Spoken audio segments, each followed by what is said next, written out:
What comes to mind when you think of curiosity? Is it the drive for finding connections between things? Why is this related to that? For scientists, that connection might be asking why this action causes this response. For today's guest, Dr. Sarynna Lopez-Meza, curiosity is what drove her connections with people, trusting the guidance of her mentors, finding companionship in women in her career, and it's what led her to do what she does now as a research coordinator at the Great Lakes Bioenergy Research Center, where she finds ways to connect people across the vast and varying disciplines of bioenergy research. She shares what she's learned along her journey, how women must be champions for each other, and how science is all about the people. From the Wisconsin Energy Institute and the Great Lakes Bioenergy Research Center, I'm Meg.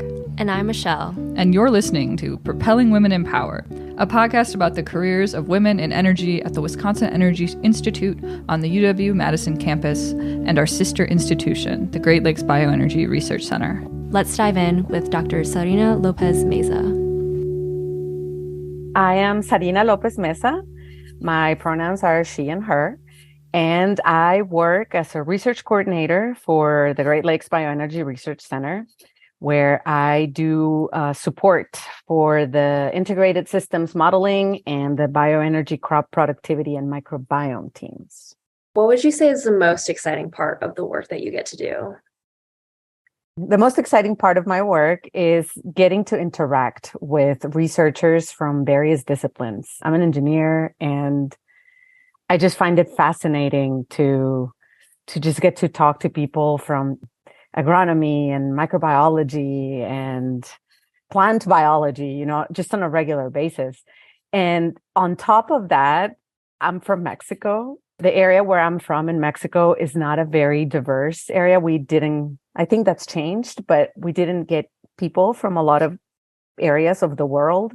So I think, I've been in the country for 23 years, and one of the best parts of my work at a university is definitely interacting with researchers from various countries. So you've mentioned you were originally an engineer. You went to school, undergrad, grad school, postdoc in that discipline.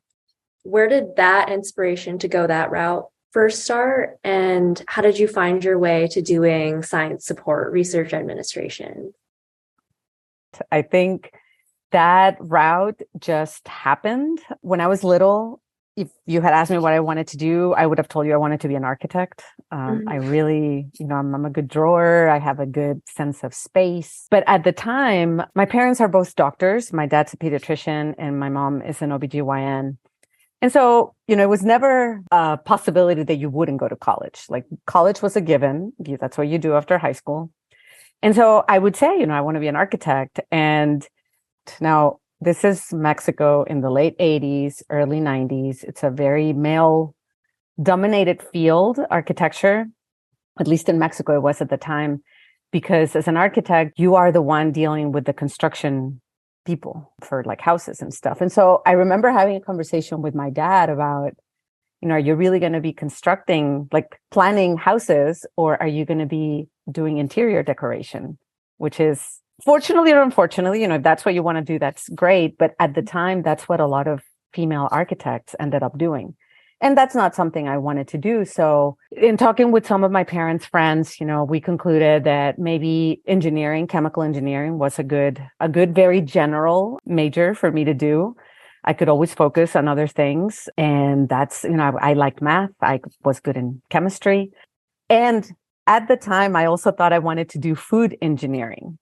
But so there's this big system of universities in Mexico called Tec de Monterrey, which is where I went. And their main campus is at Monterrey, which is a town about 2 hours from where I grew up. They had the first 2 years of the food engineering major, but then the last 2 years you had to go like to the Baja Peninsula to finish, which would have been great, except I was 2 years younger than most of my peers. I was 2 years ahead in school. I never skipped a grade. I was just younger.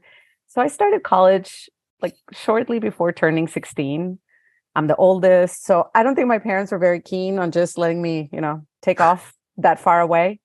So they said, just pick a general major that is in this main campus. And so chemical engineering it was. So that was my undergrad. I thought at the time that I really liked biotechnology. And so the way that my university worked is once you pick a major, the classes are all decided for you. It's 9 semesters, it's 54 credits, and they're all decided for you. You only get to pick 4, and they call those your electives, and they have to be in a all related field. Like you cannot just pick literature and physics, and like it has to be all as part of a block. Mm-hmm. So I thought, okay, I'm picking the biotechnology block, which ended up being not a great fit for me. So I switched to the environmental block. So when I finished college, I thought I was going to work for Schlumberger, the oil drilling company. And I was ready to do that. And then one of my professors said, well, you could get a scholarship to do a master's here in environmental engineering. I'm like, okay, that sounds great. So I stayed for a master's, and I thought that was it for research for me. But at the time, my ex-husband had gotten a scholarship to go to Vanderbilt to start a PhD. So when I finished my master's, I started looking for jobs in the US. But coming without a visa sponsor is really, really hard. Mm-hmm. So what ended up happening was that I figured, I could do a PhD. I liked the idea of research. It was just, back in those days, whenever people thought about a PhD, it was just assumed you would be a professor, which is not something I was excited about, even back in those days before even starting a PhD. And that also, I ended up with that luck of, okay, I got accepted, did a PhD. My husband got a postdoc once we were done in Germany. So I was very lucky. My advisor connected me to some research institute in Germany. And so I ended up doing a postdoc. Again, like all of these were choices that, yes, I ended up accepting, but it was not a decision that I made from the get-go, right? Like at the moment, I was presented with a choice and I took it and I made the best of it. When we came back to the States after our postdoc work in Germany, I was said, like, I don't want to work in research anymore. So I started looking for consulting jobs. And the feedback that I kept getting was that I didn't have managerial experience. When I saw this job for a research coordinator, I thought, you know what? They were looking for someone with a master's in biology. And I thought, you know what? I'm going to apply. Like the worst that can happen is I don't get it. And it was interesting because I was the first research coordinator hired at GLBRC. So at the time, they just knew that they wanted someone with scientific background to help with administrative chores, but they didn't really know what that entailed. So I sort of had to carve this job as I saw fit at the beginning. In doing so, I found that actually a lot of those skills that, supposedly I didn't have, I actually had. As a grad student, I had to learn to manage my time and to manage a bunch of activities that were going on. And it was just a fit for me. I like interacting with different people. I really like the idea of the big picture view of science. So it made sense to me to end up in research administration as opposed to engineering. I think in general, I was very lucky. I was given a lot of choices and opportunities. And at the end of the day, I just ended up doing the best with whatever opportunities were presented to me, like making the best out of that opportunity. In there, you decided after your postdoc, you just thought research wasn't for you. How did you figure that out? The research part, I actually enjoy. All of my friends that are professors, they deal with this constant stress of funding their labs. So you're not doing the research yourself. You're funding, as you should be, students that are doing that work. Teaching becomes the least of your concerns. And I just didn't see myself in that path. So I figured consulting was more what I really wanted to do. So where you still do research, but it's in a different setting. I just did not like the academic life for myself. And I think a lot of us still struggle with this idea that, as someone with a PhD who's not a professor, you're somehow a failure because, you didn't get that one job. It's been interesting to me to see in the last decade or so, this change in in the culture of, you have a PhD, but there's all these other possibilities for you, and they're all okay. Like you don't have to just be a professor. At the time I made that choice, it felt kind of weird, but it's a choice that I've come to embrace, and I'm happy to tell that to other people. Yeah. And no one tells you that. Like me just coming from undergrad, the general knowledge of what you do after you get a PhD is you become a professor. Even though like such a small amount of people with PhDs become a professor, but that's just not the known path. Right. That's what we still have ingrained in our brains. That's what you do. That's why you get a PhD. What's one thing that you wish people understood about your job? That, yes, we all have scientific knowledge and we know, how academia works. But I think at the end of the day, people should see that it's your ability to connect with other people that is the very basis of a coordinator position. Mm-hmm. At the end of the day, our job as research coordinators is to support the people who need different kinds of support, and they don't always know what that support is. So you need to build relationships with them to be able to provide that support in the way that is most efficient for that particular relationship. With all the science and, all of our research background, the main thing of our job is connecting with people. It's those people skills that make our job what it is. Trying to see, again, one of the exciting things about GLBRC is that we get to work with people from different disciplines and cultures. So that means that all of those people speak in a way different languages. I mean, yes, we're all speaking English here, but maybe the way that you do things in a certain culture and that you request information in a certain culture is different than here, or the way that people express their opinions in certain areas. When we have our sustainability meeting, it's a very fun and relaxed atmosphere. When we would have our deconstruction meeting, for example, is a lot of, people to do microbiology and engineering, and it's a little more reserved, right? Like you're there for the science and, like patents and, there's not a lot of openly sharing things, but the way that people interact is very different. So it takes a while to understand those differences and try to harness, the best of all of them to make the center work in a way that is, efficient for the center. That's one big part of my job. Like you need to learn those differences. What is one of those ways that you support researchers? Like what's an example of that?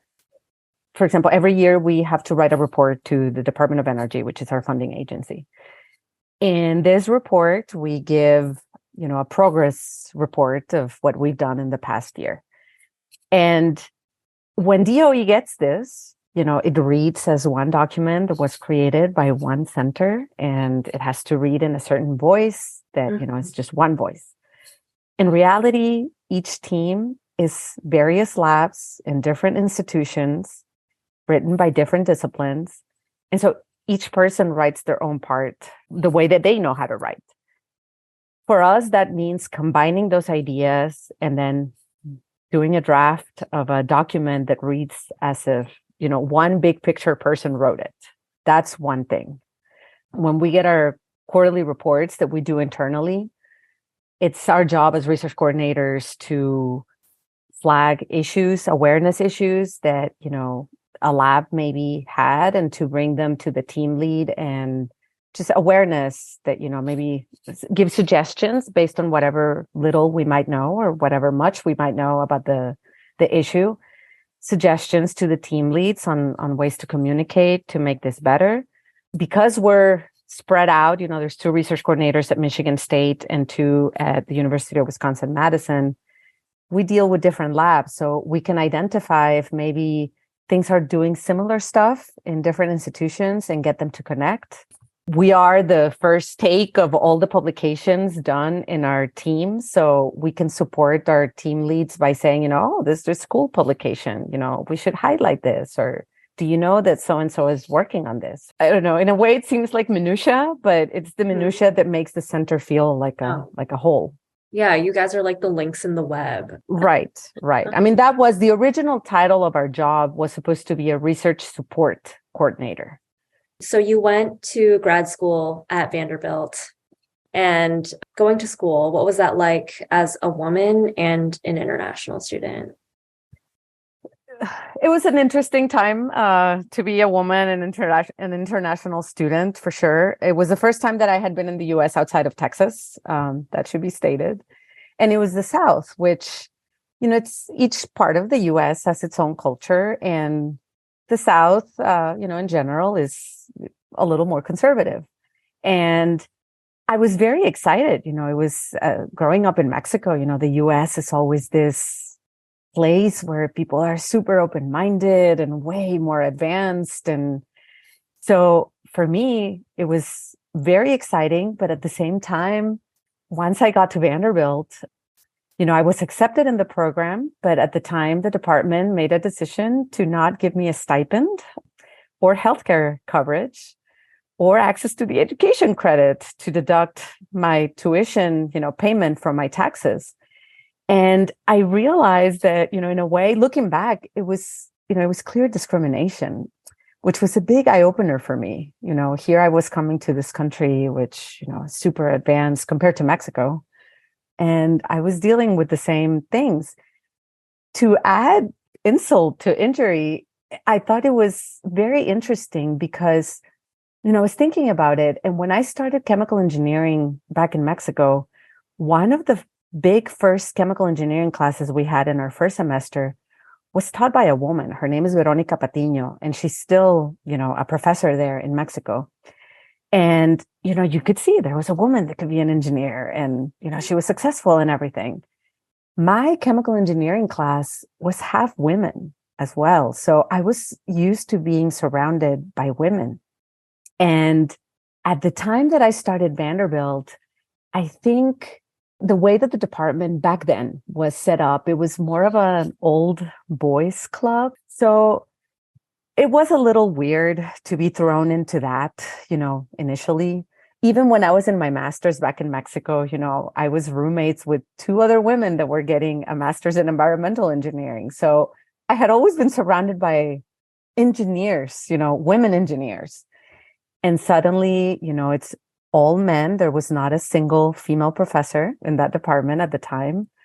And yeah, it was a very interesting, sad experience at the beginning. But again, I was excited. So I was trying to make the most out of that. I was very thankful early on for the opportunity to work at the Science and Engineering Library. I didn't have a stipend, so I had to make some money. There was this wonderful woman who passed recently. Her name was Deborah Stevens, and she hired me, and I worked at the front desk, which was really scary. My English was okay, but I had the grammar down, but there were daily, the day-to-day English I didn't have. So that really gave me the opportunity to practice my English and connect with people from other places. So it was really the first time that I was in such an international setting, which, it was great despite, the difficult times.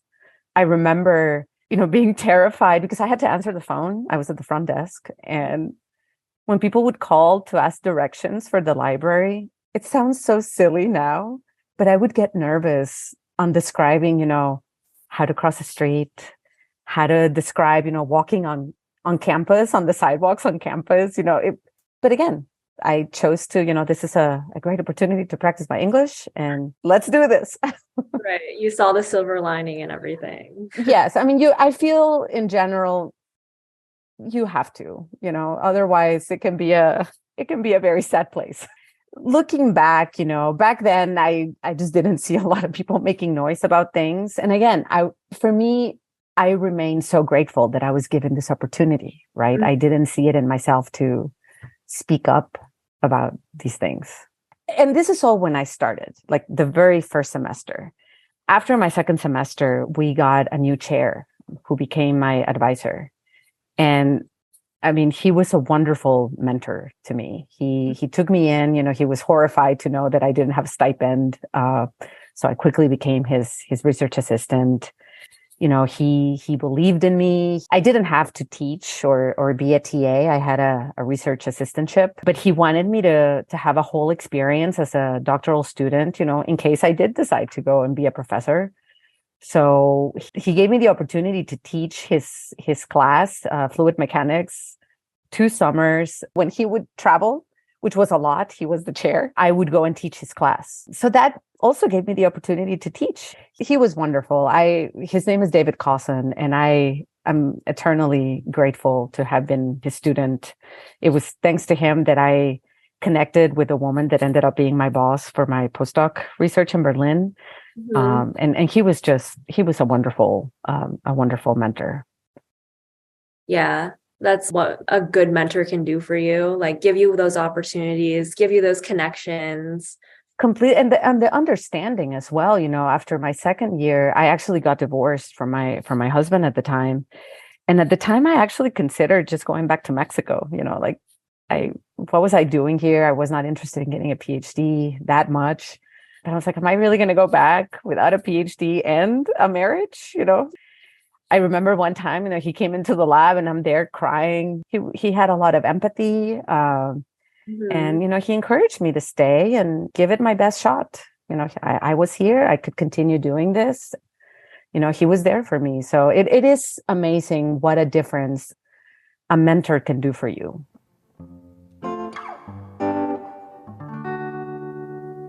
This is also referring to your postdoc in Germany. You really found your own identity with that experience, and that it made you especially proud to be Mexican. What specifically was it about your time there that made you change the way that you thought about being from a different country? Right. I think a lot of it had to do with my first experience outside of Mexico, being in the US and in the South particularly. And again, in the Vanderbilt culture, right, which is a private school, not just the South, but it's also a private school. And none of us in general want to constantly be told that we're different. So I think we all have an inherent desire to fit in and be part of a group. And when you look different or you speak a little different, that's constantly pointed out. And in that particular setting, it was annoying. It was frustrating for me that it didn't matter how hard I tried to, work on my English, try to fit in the culture, that it was always a reminder that I wasn't from there until I moved to Germany. And granted, it's not small town Germany. It was Berlin, right? So I'm sure that if I had been in New York, my experience also would have been very different than it was in Nashville.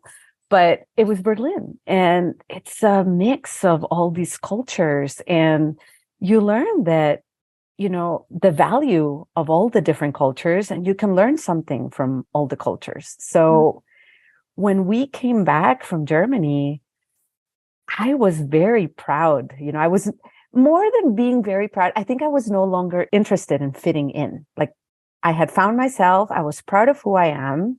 I was just no longer interested in fitting in to please other people, right? Like, I am my own person and I like the person that I am. And I learned to value my experience and the privilege that I had as an immigrant, right? I know that's not the same experience that a lot of immigrants had. But if suddenly I could be proud of that and pass that pride to other immigrants that were struggling, like, bring it on. I was happy to help people. And I think finally accepting myself and my own individuality really made a difference while living in Germany.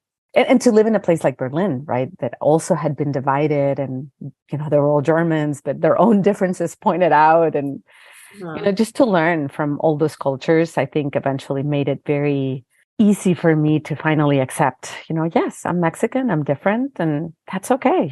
Since we've been here in Michigan, we have a kid, and I always speak to my son in Spanish. I don't care where we are or who's around, like, there's something to be learned about just valuing who you are, where you come from. We can all learn something from all different cultures. Right. Yeah. Being proud of those differences, being proud of the fact that that's something different you can bring to the table too. Right.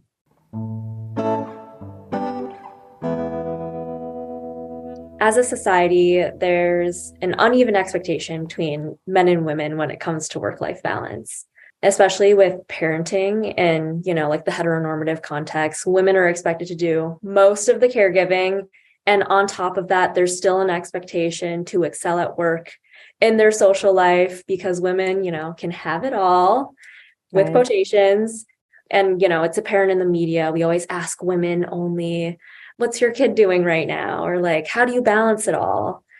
Has this exact expectation shown up in your own life? Of course. My friends and I have a running joke that, all successful women need a wife. And it's not so much that it has to be a woman, right? But you do need an assistant, right? And at the end of the day, that's what this work-life balance comes to, right? Like as a woman, you need someone else to help you. I want to believe that things are changing. I think it's a generational divide, but sadly, I still see it in my own generation. For me, it was always clear. My parents, like I said, they're both physicians and they both worked. And it was true that a lot of the house stuff, it landed on my mother, even though she worked a lot. Granted, up until I was 8 years old, we had someone who lived with us and in the house because there was no way my mom could do it all. I'm the oldest of four, and there's just no way that you excel at work and you have a social life and you're a great mom and you look great in the process. There's just no way, So something has to give. So yes, this was definitely the case for me.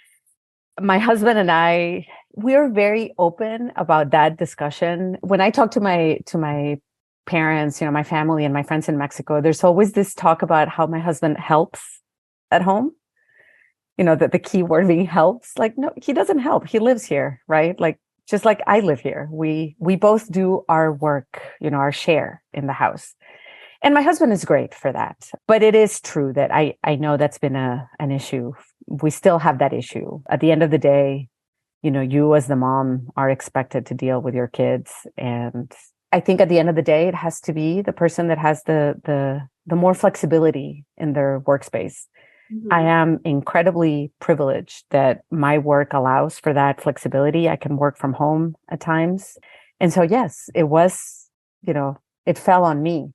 But I also know the very few cases, some of my friends who it's the husband who stays at home and because his work was more flexible. But in general, yes, it's the women. And yes, that's a struggle.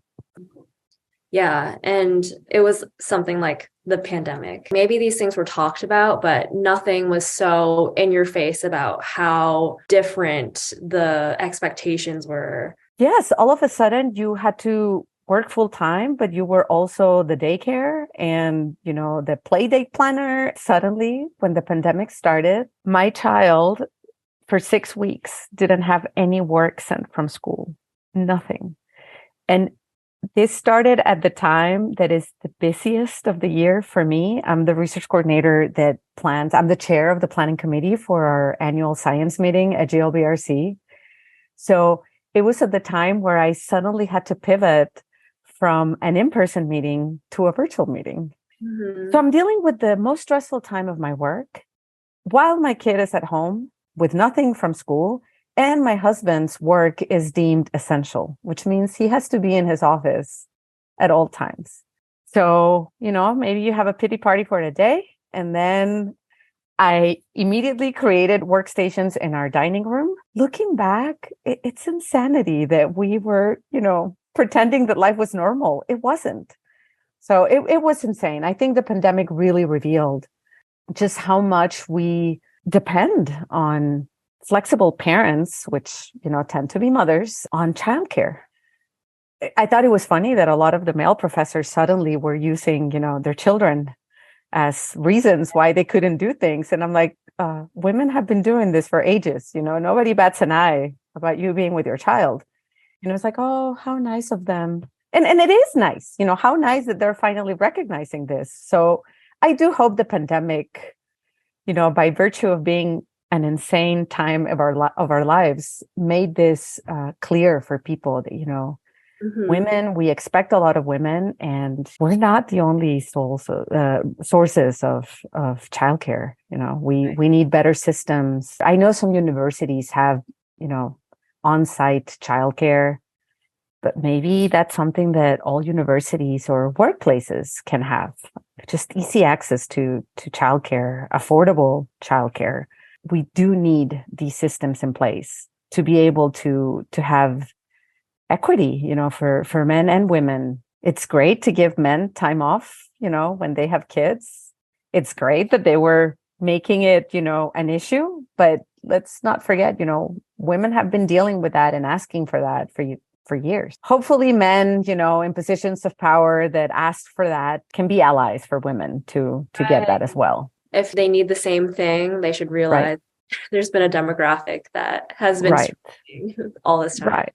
Or even women, in more senior positions, women in positions of power, they can become allies. Maybe you, like your kids are already in college, or you never had children, and that's great. You can also be an ally for someone that might be struggling, and you're in a position to help get access to some of those things. So this kind of goes into my next question. So obviously a good system of childcare is something that's lacking. What else do you see as a continuing obstacle for women? I think what I see sometimes are the expectations that we set for ourselves, and that sometimes we as women maybe have for other women. I think I would add our own expectations. Like, we as women need to stop buying into this society expectation that we have to have it all, and that we, have to fend for ourselves, and we cannot help others without fearing, something diminishing for our own. Like, we have to help other women. A way to break that obstacle is, be a champion of women. Maybe it was really hard for you to get to where you are, and that sucks, but you're there. So champion for others. Just because it was difficult for you doesn't have to be difficult for everybody else. Like, if you have a place to speak up and a voice that can be heard, if you're in a position of power, speak up. You can be an ally, and you can help remove those obstacles for other women that are, starting up. So there's championing other women that will come after you. So that's speaking to the people that are in power. How do we get that buy-in from the people that are in power? I've been struggling with that. My struggle is usually in terms of training for mentorship and diversity, equity, and inclusion knowledge, because I feel a lot of our postdocs and grad students are really into that. But sometimes the faculty, you go under the assumption that they know how to be mentors. And while some of them do, some of them don't, because they never had that training. There's a disconnect, between the trainees and the trainers. And from where I see it, I think the people in power need to remember that people who feel accepted, who feel happy at the place that they work, that feel loyal to the place where they work, those are people that are more productive, and they're more excited about their work. As a mentor, as someone in a position of power, remember that, be flexible, be willing to listen, be willing to learn, and be willing to see that maybe your way of doing things is not the only way that makes sense. To me, that would be the way to get buy-in from the people in power. Just having some of these obstacles and barriers taken away will not mean that people will leave, your workforce. It just means that people will finally be happy and feel accepted and be more productive at the workplace, because they'll know that they have a boss that supports them, and that's invaluable. Have you met pushback? That's a really good question. I think the pushback that I've had is not so much in terms of them thinking that they know it and they don't have to learn. I think a lot of the pushback is based on time availability. We expect so much from our faculty, especially the people that are in tenure track positions, right? They're supposed to be getting excellent grants and, all of them accepted. And they're supposed to be publishing, and they're supposed to be excellent teachers. And they're expected to participate in a gazillion committees. And time, is valuable and not a lot. So I understand that a lot of their hesitation comes in their own, usage of time. Again, talking as someone in operations, for example, for GLBRC, and specifically about our annual science meeting, if we're offering you during the meeting a time to discuss mentorship or to get, feedback on DEI training, take it. You're already in that place. You're already in that situation. Use that time. Maybe you have other meetings at the time, and maybe it is not possible, but if you get an opportunity to do it in a setting, in a conference that you're attending, try to use that time. Like I said, I want to stress that out. I don't think people don't want to learn. I think people just are very short on time. Maybe in general, we need to learn how to work those expectations that we have of faculty to be a little more realistic about, the best faculty person that we want to have and what that is. And maybe they don't need to be in so many committees. And I think that is generally the pushback in a way. There's just not enough time.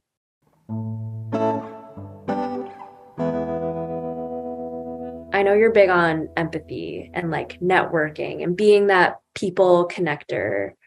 How does that show up in how you support people? I think it all comes from my own curiosity. Again, I grew up in a place that wasn't very diverse. And, most people that I grew up with looked and lived like me. And that's been a hunger that I've had, right? Like I love just the diversity of culture, of work, types of work. I learned, growing up, I learned that, you go to college. And so that's your bubble that you live with. And so it's, in a way, it's very hard to relate to people that don't do the same thing as you do. I don't know if it's a chicken or egg situation. I think my personality has always been, as demonstrated by this interview, I am not an introvert. I'm an extrovert. I like talking and I like learning. And so my empathy really comes from a lot of, traveling that we've done, yes, but also my willingness to talk to people who are different than me. I think we all have something to learn from others. And just as I'm happy talking to a professor, I can be happy talking to someone that does something completely different, a cook, at a restaurant, the person that is, checking me out at the grocery store. And my husband has a very funny story that I think, encompasses what to me is empathy. Yeah. We were traveling back, I think it was from North Carolina. We were at the Charlotte airport, traveling back to Detroit, and our flight had been delayed a couple of times. And near us was this very angry French guy, who was very upset that his flight was late because he had a connecting flight in Detroit back to France. And he's angry and he's yelling. And of course, everybody around him is rolling their eyes. And, here's your stereotypical French person, they just have to make a big deal. And I'm sitting there reading a book, which at the time happened to be a book about Americans living in Paris in the early 1900s. My husband and my kid go for a walk. And as they leave, this guy is yelling, right? And when they come back, the guy is sitting next to me and we're talking. And, we're best friends. And my husband was like, only you could do something like that. What happened? And I'm like, you know what? I just made eye contact. I made eye contact and I smiled at him. Mm-hmm. And all of a sudden, I think he recognized, another human being. It was not a gate agent that was, of course, frustrated because there's nothing he or she can do about the flight. And there's this angry person yelling.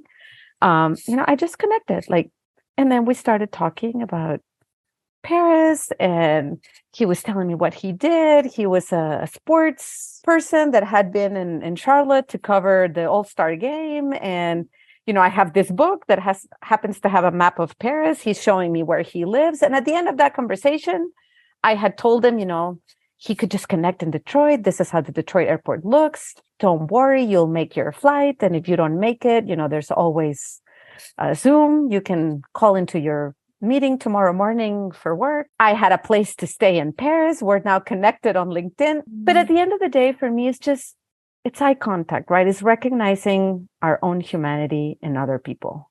We're all scared to connect to others at times. We're scared of people being different. We're scared of people judging us. Part of what I do, and I actually have enjoyed this as part of the mentorship program that we have at GLBRC. I've worked as a mentor in it for 2 years.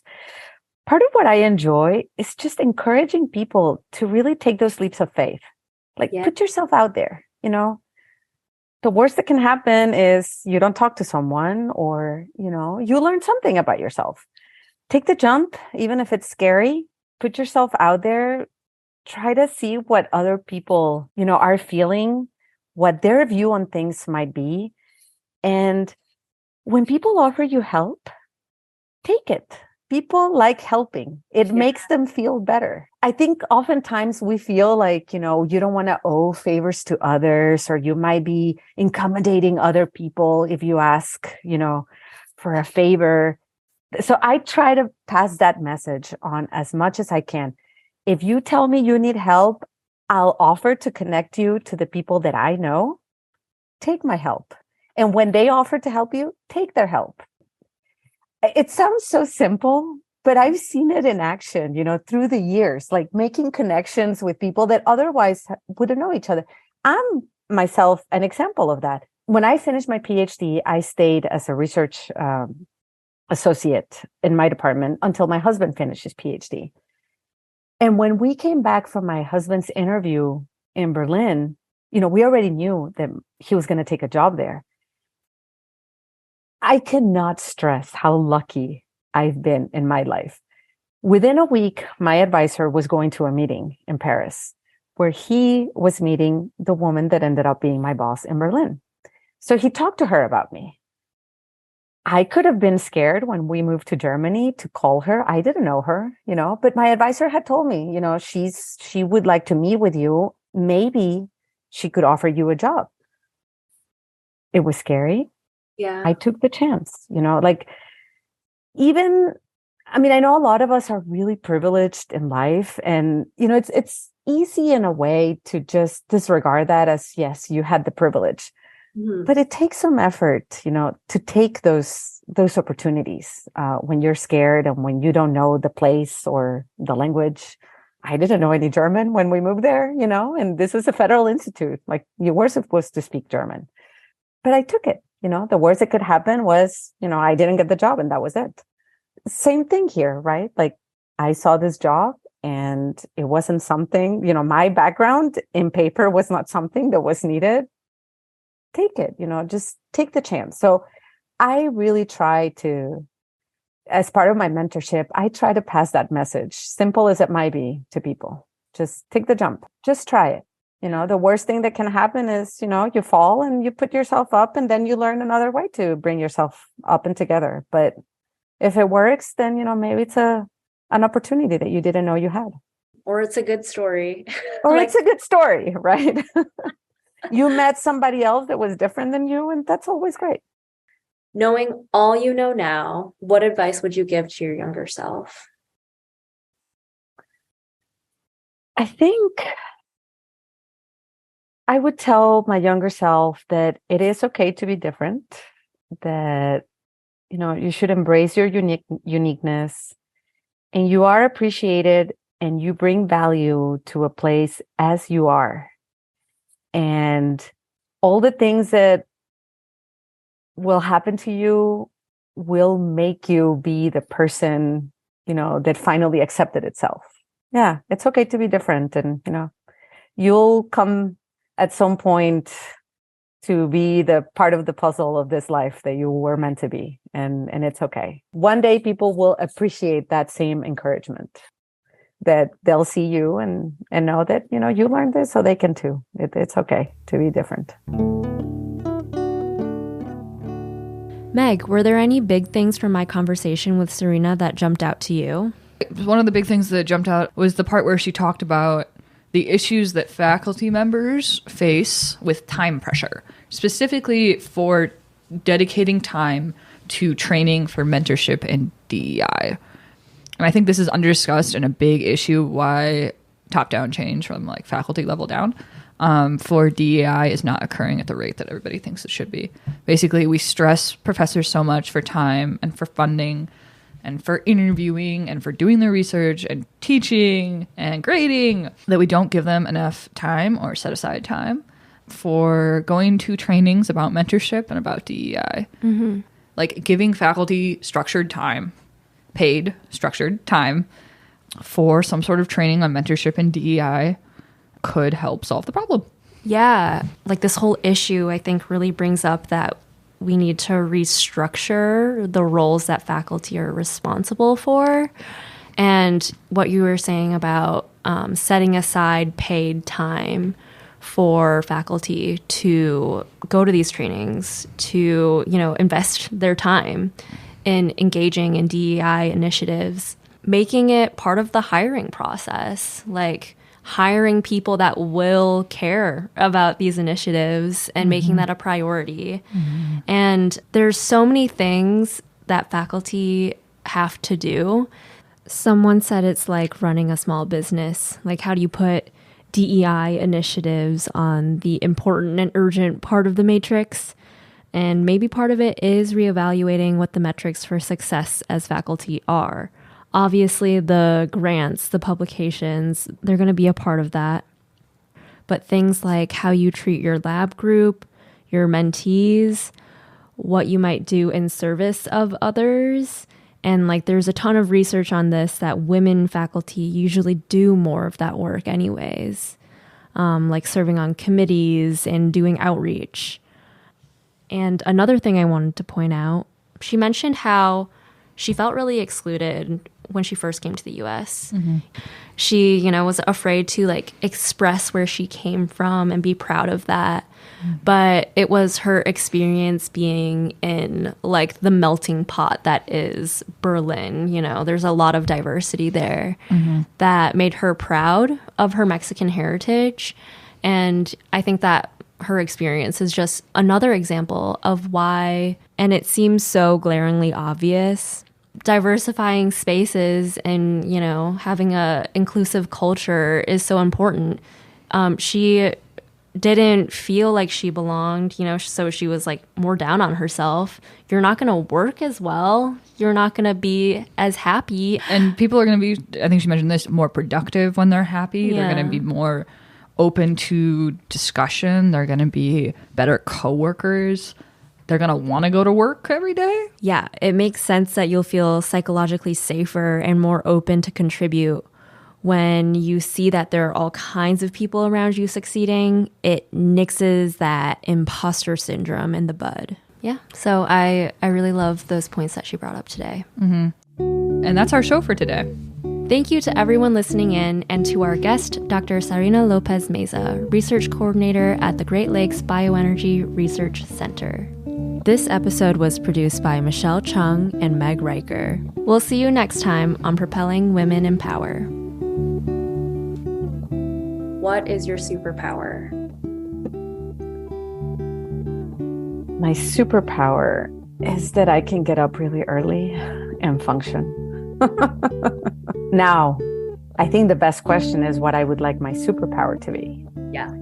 And I used to believe that I wanted my superpower to be speaking all languages in the world, like C-3PO. But I think these days, I would settle for my superpower to be the ability to take a nap at any given time.